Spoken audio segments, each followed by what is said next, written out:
Oke? Dan kita sebagai guru harus berupaya dapat menstimulasi segala kemampuan anak-anak. Setuju? Oke, jelas?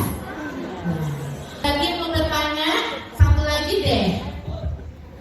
Assalamualaikum warahmatullahi wabarakatuh. Waalaikumsalam warahmatullahi wabarakatuh. Pertama-tama Bu, kami apresiasi sekali Ibu bisa hadir pada kegiatan workshop PAUD yang memang diinikan oleh Erlangga, kemudian IGTKI Budi yang dipenyelenggarakan oleh DHS. Saya ucapkan sangat terima kasih. Nah, yang saya ingin tanyakan, bagaimana Ibu sebagai ini pengawas, kemudian sebagai penulis dari buku Erlangga, bisa gimana Bu ya, secara teori, secara pengalaman bisa disajikan di dalam buku tersebut. Nah, itu bagaimana Bu ya, maksudnya itu secara ininya. Kemudian yang kedua, kita ini sekarang ini kurikulum merdeka. Apa sih Bu kata kuncinya membedakan K13 dengan kurikulum merdeka? Kemudian yang ketiga, pembelajaran secara diferensiasi itu terhadap anak-anak ini Bu, ada anak-anak yang punya potensi A, ada B, ada C. Nah, ini bagaimana di dalam lingkungan belajarnya supaya anak-anak yang punya perbedaan ini menyatu Bu. Nah, itu aja Bu ya, terima kasih. Wassalamualaikum warahmatullahi wabarakatuh. Insyaallah. Pertama, latar belakang saya diawali dari guru TK. Saya ngajar dari tahun 90, jadi guru TK. Nah, dari SPG, Sekolah Pendidikan Guru Jurusan TK saya. SPG TK, dari guru TK, kepala TK, kemudian dari kepala TK, pengawas TK. Jadi memang passion saya mungkin di bidang PAUD ini Bu. Dan ini menjadi profesi yang sangat menyenangkan buat saya. Saya senang sekali di profesi ini, rasanya belum bisa pindah ke lain. Ya. Dan sekarang pengawas TK bergaul dengan guru TK, guru PAUD, ya, dengan anak-anak di pembelajaran anak usia dini. Kemudian bagaimana dia bisa katanya dengan tulisan, dengan ini, karena memang pertama ada hobi menulis, dan saya mungkin ada hobi membaca juga, ya, membaca, menulis itu memang mungkin. Kalau mau menulis memang harus banyak membaca. Ya, kita ingin banyak menulis, tapi sedikit yang kita baca berarti ya referensinya sedikit, itu tidak kaya bukunya. Jadi memang harus banyak membaca dari berbagai literasi. Nah itu, jadi mungkin harus ditunjang dengan hobi juga, kesukaan kita membaca juga, menulis. Kalau menulis diawali, nah teman-teman suka menulis nggak di sini? Siapa yang suka menulis? Hebat, tepuk tangan buat yang suka nulis. Nulis WA? Itu juga suka kan? Nulis resep? Iya itu. Nulis NPP? Udah nulis juga.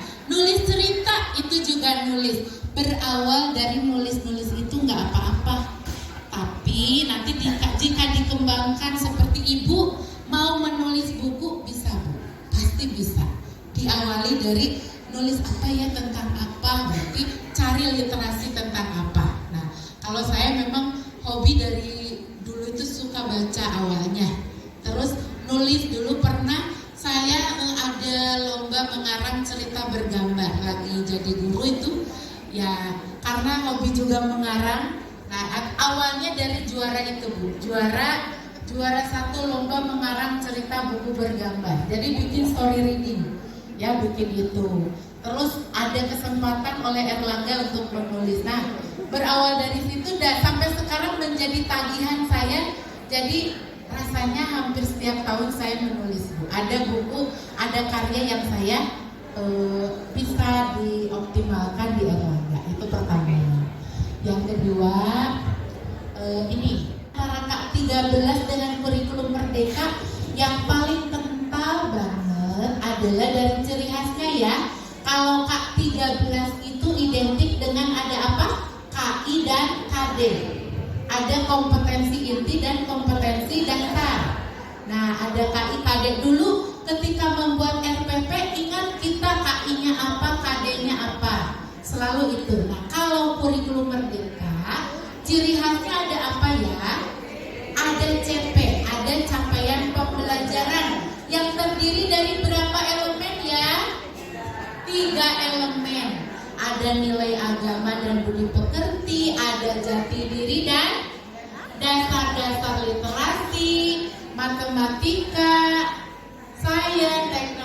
rekayasa dan seni.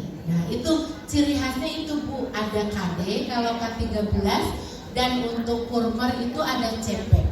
Nah kemudian ciri khas berikutnya dari pembelajaran, model pembelajarannya. Pembelajaran di kurikulum Merdeka sekarang ditekankan pada merdeka belajar dan juga merdeka bermainnya. Nah, jadi dirangsang anak-anak untuk bisa merdeka bermain. Makanya di kurikulum Merdeka ini digaung-gaungkan bagaimana untuk pembelajaran berdiferensiasi. Artinya kita sekarang semakin menyadari betapa anak-anak yang kita bimbing di kelas itu semuanya unik, betul nggak? Berbeda satu dengan yang lainnya, berbeda minatnya, berbeda bakatnya, berbeda potensinya. Jika diberikan pembelajaran yang sama semuanya, seperti pada kurikulum sebelumnya atau pembiasaan sebelumnya, misalnya kalau menggambar semuanya, karyanya harus sama semuanya. Nah, itu tidak menunjukkan kemerdekaan anak. Maka di ciri khas berdiferensiasi itu tadi ada 4 ya. Apa aja coba teman-teman? 1, kontennya. Kontennya kalau dulu mungkin cukup 1 aja ketika bercerita tentang ikan, maka kita hanya perlihatkan gambar ikan aja 1, baru bercerita. Nah, kalau sekarang kontennya bermacam-macam. Tentang ikan aja kita bisa sumber belajarnya apa aja Bu? Video ikan. Apalagi gambar-gambar ikan. Bisa buku yang bergambar ikan dan seterusnya. Produknya bagaimana Bu? Sama enggak? Berbeda. Kalau dulu produk anak-anak itu cenderung sama semuanya. Kalau gambar rumahnya bentuknya sama semua, ayam-ayam semua sama. Sekarang 10 anak di satu kelas itu mungkin 10 karya yang berbeda, walaupun tentang ayam gitu. Mungkin ayamnya ada yang lihat ke sini, ada yang lihat ke sini, ada yang ke sana, ada yang ayam tidur dan sebagainya, terserah anak-anak. Nah, apalagi proses pembelajarannya. Kalau dulu mungkin lebih banyak klasikalnya, betul nggak Bu? Dulu tuh klasikal banget. Ayo nempel ini, nempel sama-sama. Gunting ini. Sekarang terserah anak-anak mau pilih kegiatan apa. Maka guru itu harus menyiapkan berapa minimal ragam main Bu? 3 ragam main. Maka ada pilihan A, B, C. Sehingga anak-anak mau memilih sesuai dengan minat mereka. Ciri khasnya bagaimana untuk diferensiasinya sekarang akan terasa ketika diferensiasi ini kita terapkan di pembelajaran sekarang berbasis kurikulum Merdeka.